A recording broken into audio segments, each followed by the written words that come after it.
નમસ્કાર વિદ્યાર્થી મિત્રો, ધોરણ 11 વિષય એસપી. આજનો આપણો ટોપિક છે પત્ર વ્યવહાર. આપણે જે આર્થિક દરજ્જા વિશેની માહિતી જોઈ, એ માહિતીને આધારે આપણે એના પત્ર વ્યવહાર જોવાનું છે. જો પહેલો પત્ર છે સંદર્ભ માટે વિનંતી કરતો પત્ર. જો હવે તમને બધાને ખબર છે એડ્રેસ કઈ જગ્યાએ કેવી રીતે, કારણ કે આપણે અગાઉના લેક્ચરની અંદર ભણી ચૂકેલા છે, એટલે હું દરેક પત્રની અંદર એ રિપીટ કરતી નથી. જેનો મુખ્ય ભાગ છે ને એ જ રિપીટ કરીશ. ક્લિયર? ચલો, સંદર્ભ માટે વિનંતી કરતો પત્ર. શેનો સંદર્ભ અને શેના માટે વિનંતી કરતો પત્ર છે જોઈએ આપણે. તારીખ 20મી માર્ચ 2016ના પત્ર દ્વારા અમારી પેઢીને મોટા જથ્થામાં સૌંદર્ય પ્રસાધનો અને કોસ્મેટિકની વિવિધ વસ્તુઓનો ઓર્ડર આપવા બદલ આપનો ખૂબ જ આભાર.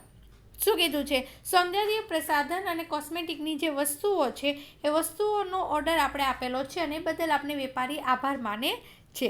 હવે એ બાબતની પણ નોંધ લીધી છે કે ઉપયુક્ત માલ સામાન આપ 50 દિવસની શાખ ઉપર મેળવવા માંગો છો, કે 50 દિવસની શાખ એટલે 50 દિવસ માટે ઉધાર તમે મેળવવા માંગો છો. આપ અમારી સાથે આ પ્રકારનો વ્યવહાર પ્રથમ વખત કરતા હોવાથી વ્યાપારિક શિસ્તતાના ભાગરૂપે આપના આર્થિક દરજ્જા અંગે વ્યાપારિક પેઢી તરીકેની માહિતી આપી શકે તેવી અન્ય કોઈ વ્યાપારી પેઢી અથવા આપની બેંકનો સંદર્ભ આપવો જરૂરી બને છે. કારણ કે તમે મારી સાથે પહેલી વખત બિઝનેસ કરો છો, એટલે કાં તો તમે તમારી કોઈ અન્ય વ્યાપારી પેઢી છે એનો પરિચય આપો, અથવા તો તમે કોઈ બેંકનો સંદર્ભ આપો. આપણા તરફથી સંદર્ભ આપતો પત્ર મળ્યા પછી જ આપના ઓર્ડર પ્રમાણે માલ સામાન પહોંચાડવાનું શક્ય બનશે.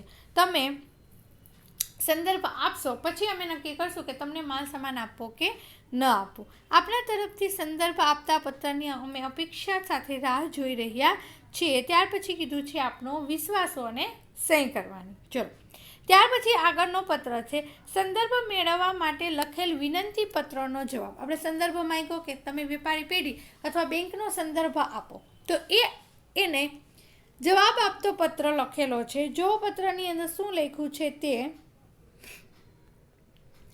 આપણા 27મી માર્ચ 2016ના પત્રમાં આપે અમને સંદર્ભ આપવાનું સૂચવેલ છે. વ્યાપારિક શિસ્તતાનું પાલન કરવામાં અમે પણ માનીએ જ છીએ. અમે છેલ્લા 10 વર્ષથી સૌંદર્ય પ્રસાધનોની વસ્તુઓના વેચાણ સાથે સંકળાયેલા છીએ.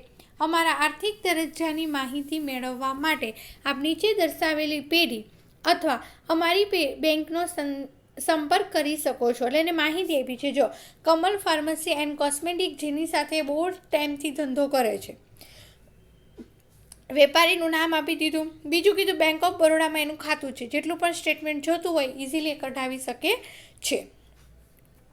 અમે આશા રાખીએ કે ઉપયુક્ત પેઢી તથા બેંક પાસેથી માહિતી મેળવ્યા બાદ અમારો માલ સામાન આપ સત્વરે મોકલાવશો. ક્લિયર? સમજણ પડી ગઈ? ચલો, ત્યાર પછી આવે છે શાખ પર માલ સામાન મેળવવા માંગતી પેઢી અંગે અભિપ્રાય મેળવવા માટે અન્ય પેઢીને લખવામાં આવતો પત્ર. હવે અહીંયા શું કરું છું? મારે અન્ય વ્યાપારી પેઢી પાસેથી સંદર્ભ મેળવવો છે, તો એના માટે હું પત્ર લખું છું.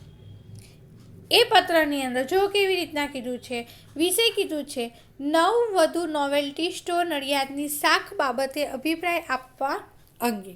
જો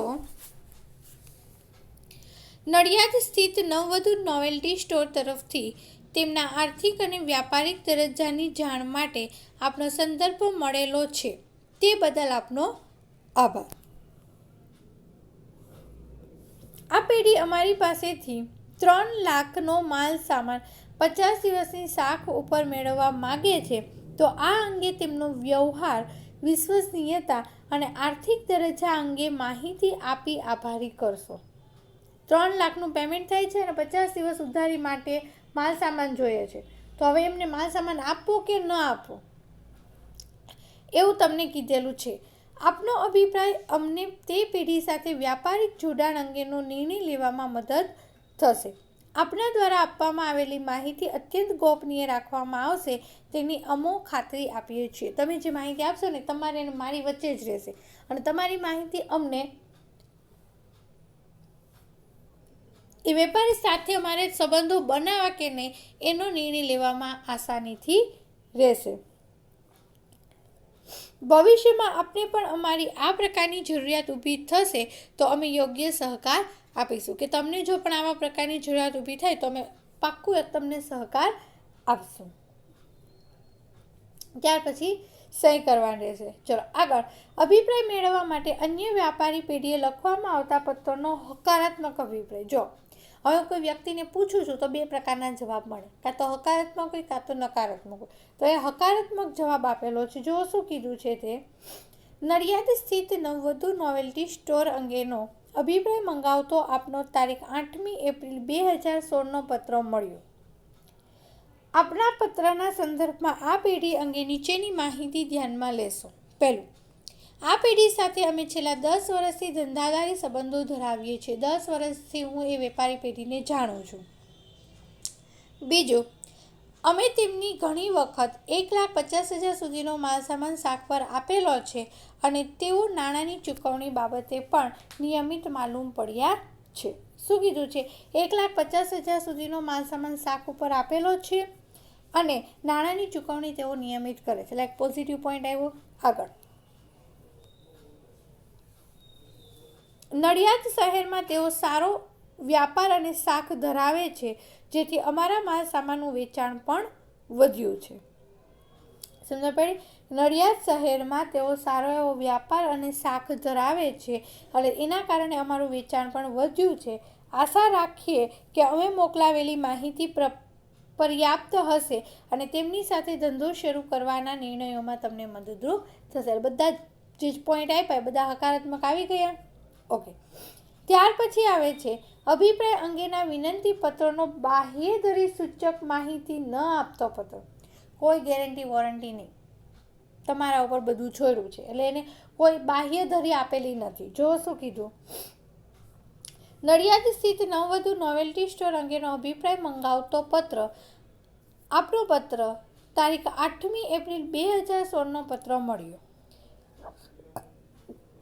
આપના પત્રના અનુસંધાનમાં જણાવવાનું કે આ પેઢી સાથે અમે સંપૂર્ણપણે રોકડમાં જ વ્યવહાર કર્યો હોવાથી તેમને શાક પર માલ આપવો કે નહીં તે અંગે અમે સ્પષ્ટપણે કહી શકીએ તેમ નથી. શું કીધું છે? અત્યાર સુધી અમે જે કંઈ પણ વ્યવહાર કરેલો છે એ વ્યવહાર કેવો છે? રોકડ વ્યવહાર છે. શાક ઉપર અમે માલ સામાન લીધેલો જ નથી.